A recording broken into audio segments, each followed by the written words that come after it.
For the latest there, new tonight at 5, concerns over ticks in Connecticut. It's a concern that's really growing. Yeah, state health officials say they've seen an increase in the number of tick cases already this year. Fox 61's Esther Catro has more on what you need to know to keep yourself and your loved ones safe. I actually pulled one off my dog yesterday. According to doctors, ticks are on the rise this year. It seems that this year our volume of the number of bites we've seen from ticks is up if you look at the overall numbers compared to last year. What does a tick bite look like? A typical bullseye rash where you see redness that's spreading, and then eventually that would clear and you'd see an outer ring where it's really truly a bullseye or a target. And they can get on you and your pets. Tick bites can happen anywhere, especially in this area where it's pretty prevalent.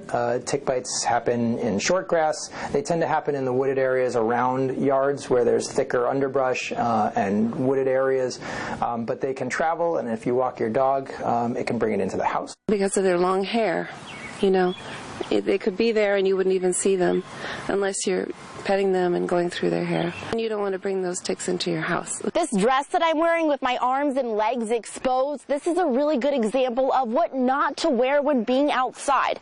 If you want to protect yourself against tick bites, you want to make sure you wear pants and a long sleeve shirt. I know it's hot out, so people don't really want to be wearing long sleeves and long pants, but the long socks I think would help. I'll make sure to tuck my pants in. Using tweezers, sort of grabbing the tick as close as you can to the skin and just gentle pressure upwards, not rocking and pulling and yanking, but just gentle pressure upwards is usually enough to get a tick off of you. And the time you notice the bite is key. If you have some degree of reasonable certainty that a tick has been attached to you for possibly 36 hours, or if you don't know and it could have been 36 hours and you're unsure, you might be a candidate to get antibiotics for that tick bite. If it's been on for that long, you could have Lyme disease, which is especially prevalent here in Connecticut.